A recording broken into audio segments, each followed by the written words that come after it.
hidayat dan nikmatnya yang tak terhingga. Alhamdulillahi Rabbil Alamin. Dan selawat serta salam kepada junjungan Nabi besar kita Muhammad.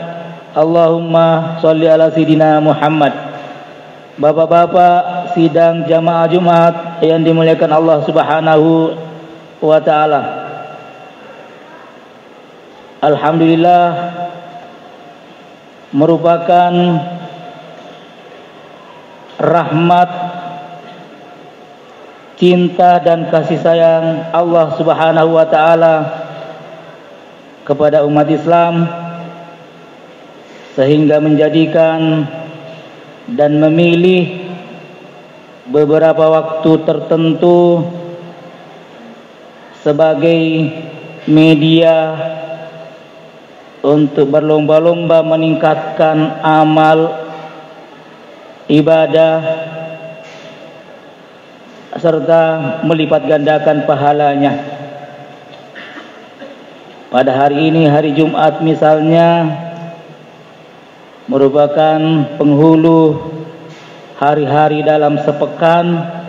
Di dalamnya terdapat waktu istimewa apabila kita berdoa, dikabulkan doa kita oleh Allah Subhanahu wa ta'ala.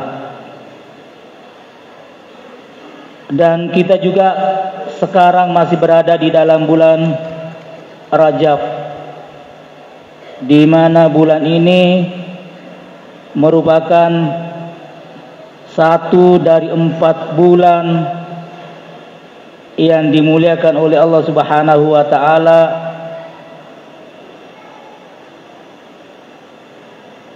yang disebut dengan Al-Ashhur Al-Hurum, bulan-bulan yang diharamkan oleh Allah Subhanahu wa ta'ala.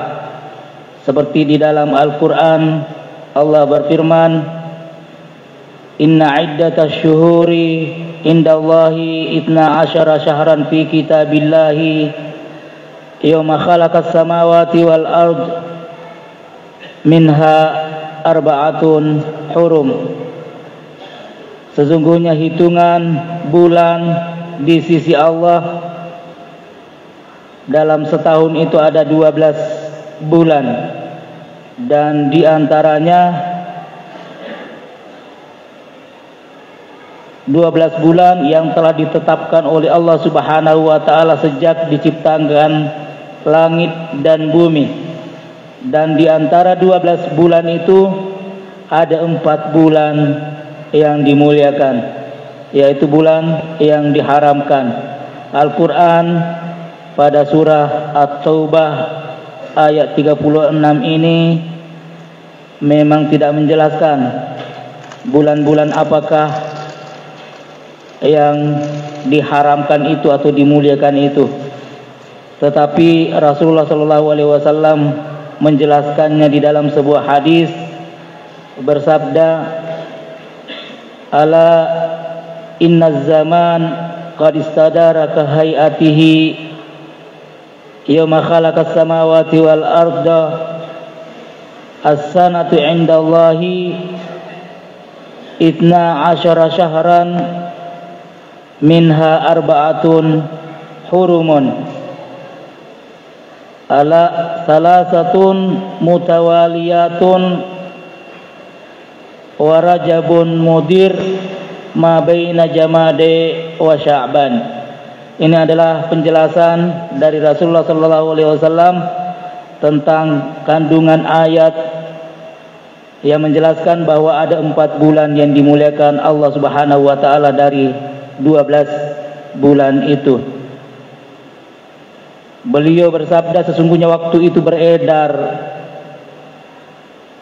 dan di dalam setahun ada 12 bulan yang telah ditetapkan oleh Allah dari sejak diciptakan langit dan bumi, dan di antaranya ada 4 bulan yang diharamkan, yaitu 3 bulan berturut-turut, Zulqaidah, Zulhijjah, Muharram, wa Rajabun Mudir ma baina Jamade wa Sya'ban, dan bulan Rajab. Di antara 2 bulan Jamad sebelumnya, Jamadil Ula wa Jamadil Tsani, dan bulan Sya'ban. Nah, inilah bulan-bulan yang diharamkan oleh Allah Subhanahu wa taala. Oleh para ahli tafsir menjelaskan bahwa al-ashhur al-hurum, bulan-bulan yang diharamkan itu adalah segala perbuatan, tindakan, amal baik akan dilipat gandakan pahalanya. Begitu juga sebaliknya, segala perbuatan, tindakan yang buruk itu juga akan dilipat gandakan dosanya. Jadi inilah yang membedakan antara bulan mulia yang lainnya.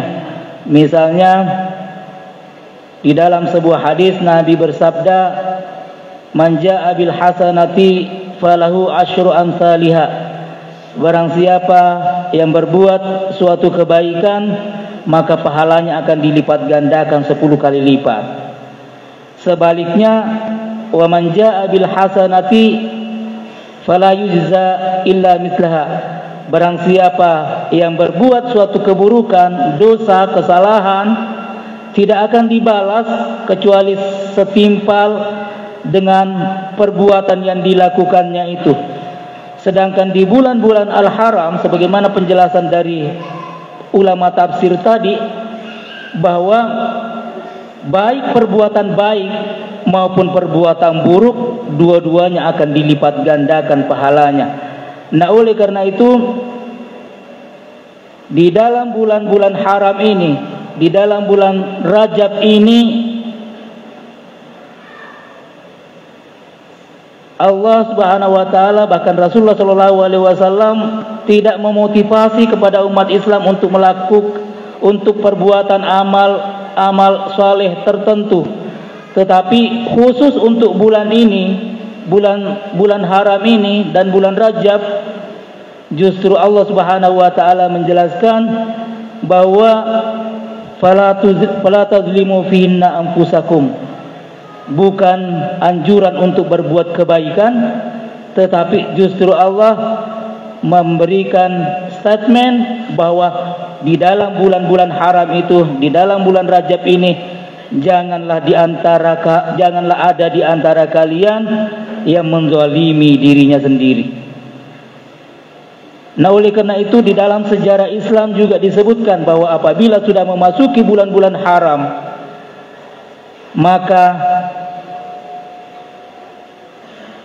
dilarang pertumpahan darah. Bahkan pada bulan-bulan haram itu, meskipun sedahsyat-dahsyatnya musuh-musuh yang menyerang Islam, tetapi Rasulullah SAW akan melakukan gencatan senjata.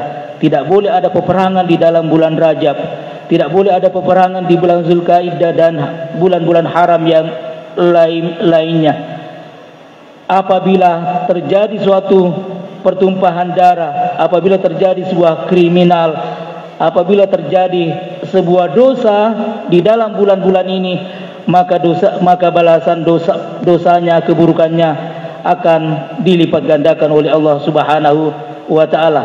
Di dalam Al-Qur'an juga dijelaskan, "Fa idzan salakhal ashhurul hurum faqtulul musyrikuuna." Apabila telah selesai bulan-bulan yang diharamkan itu, maka tidak boleh ada maka barulah boleh melakukan peperangan, barulah boleh melakukan pertumpahan darah jika terdapat musuh-musuh yang menghalangi dakwah Islam.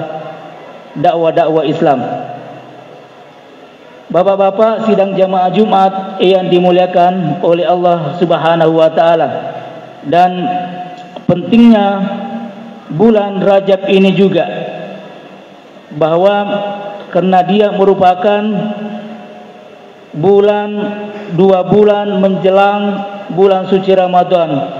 Oleh karena itu, para ulama kita menyebutkan bahwa sesungguhnya bulan Rajab itu bagi umat Islam ibaratnya adalah tahzibun nafs, adalah kesempatan untuk menata diri lebih baik, untuk melatih diri melakukan perbuatan-perbuatan kebaikan, khususnya karena tidak beberapa lama lagi kita akan memasuki bulan suci Ramadan. Nah, oleh karena itu Rasulullah SAW, dan ini juga merupakan doa populer dari Rasulullah SAW, bahwa beliau apabila telah memasuki bulan Rajab, maka beliau senantiasa berdoa, Allahumma barik lana fi Rajab wa Sya'ban wa balighna Ramadan.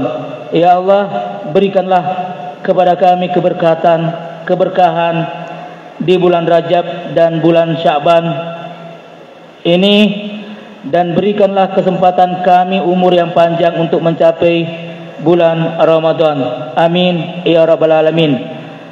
Dan di dalam sejarah dijelaskan bahwa peristiwa penting yang terjadi di bulan Rajab adalah di mana Allah Subhanahu wa taala memperjalankan hambanya yang kemudian disebut dengan Isra Mi'raj. Allah berfirman, Subhanalladzi asra bi 'abdihi lailan minal masjidil harami ilal masjidil aqsa alladzi barakna haulahu linuriyahu min ayatina innahu huwas samiul alim. Maha suci Allah Subhanahu wa taala yang telah memperjalankan hambanya Isra dari Masjidil Haram ke Masjidil Aqsa yang telah diberkahi di antaranya untuk memperlihatkan tanda-tanda kekuasaan Allah Subhanahu wa taala. Lalu kemudian tidak sampai di situ, pada bulan Rajab ini dan malam itu juga Allah mengangkat nabinya, hambanya Nabi Muhammad SAW ke tempat yang paling tinggi, bahkan tempat yang belum pernah diinjak, belum pernah dilihat, belum pernah didengar telinga sebelum dan sesudah Nabi Muhammad SAW sampai ke tempat Sidratul Muntaha. Di dalam Al-Quran tentang Mi'raj juga ini dijelaskan. Allah berfirman, wa huwa bil ufuqil a'la, bahwa Nabi Muhammad SAW pada malam itu benar-benar telah berada di tempat yang sangat tinggi sekali, tempat yang paling tinggi sekali. Lalu kemudian diilustrasikan bahwa di tempat itulah Nabi Muhammad SAW berada pada kedekatan yang sangat dekat dengan Allah Subhanahu wa taala, sehingga digambarkan summadana fatadalla, kemudian Nabi Muhammad mendekat dan sangat dekat, fakana qaba qausaini au adna, saking dekatnya maka diantaranya sekitar jarak 2 busur panah. Wa auha ila abdihi ma auha, dan bapak-bapak yang dimuliakan Allah, di tempat yang mulia itulah Allah Subhanahu wa taala mewahyukan kepada hambanya dengan wahyu. Para ulama tafsir mengatakan bahwa pada saat itulah Allah Subhanahu wa taala menerimahkan kepada Nabi Muhammad SAW perintah salat 5 waktu. Nah, oleh karena itu esensi sesungguhnya dari peristiwa besar Isra dan Mi'raj yang dilakukan oleh Allah Subhanahu wa taala kepada hambanya adalah Allah memberikan perintah salat 5 waktu kepada Nabi Muhammad, dan kemudian menjadi kewajiban umat Islam selanjutnya. Nah, oleh karena itu Nabi SAW di dalam sebuah hadis bersabda, as-salatu mi'rajul mu'minin, maka salat itu adalah adalah miniatur mi'rajnya orang-orang beriman. Kata ulama kita, barang siapa yang ingin merasakan seperti bermi'raj, melakukan perjalanan Isra dan melakukan mi'raj, naik ke angkasa, maka laksanakanlah salat, karena salat itu adalah miniaturnya Isra Mi'raj. Bahkan para ulama tasawuf kita mengatakan, jika ingin khusyuk di dalam menjelaskan salat, dalam melaksanakan salat, maka anggaplah dirimu sedang Isra dan Mi'raj kepada Allah Subhanahu wa taala. Ketika engkau berdiri Allahu Akbar, anggaplah dirimu sedang melakukan perjalanan dari Masjidil Haram ke Masjidil Aqsa, dan dalam saat-saat perjalanan itu kamu akan melihat tanda-tanda kekuasaan Allah Subhanahu wa ta'ala. Dan ketika rukuk pun anggaplah sedang take off, ingin naik ke tempat yang paling tinggi, di mana kamu akan melihat tanda-tanda kekuasaan Allah yang lebih luas lagi, di mana kita akan merasakan di ada ancaman surga, ada ancaman neraka, ada kabar gembira tentang surga, dan ibaratnya kita sedang berhadapan dengan Allah Subhanahu wa ta'ala. Dan ketika sujud, maka kita sedang berhormat, kita sedang ta'zim, sujud kepada Allah Subhanahu wa ta'ala. Dan ketika kita tahiyat, duduk tahiyat, anggaplah bahwa Allah telah menyapa kita, at-tahiyatul mubarakatuh salawatut thayyibatu lillahi, assalamu alayka ayyuhan nabi. Oleh karena itu, kata ulama bahwa salat seperti yang dilaksanakan seperti ini, maka insyaallah akan membawa kita menjadi khusyuk di dalam salat kita. Dan salat yang khusyuk itu adalah salat yang diterima oleh Allah Subhanahu wa ta'ala dan merupakan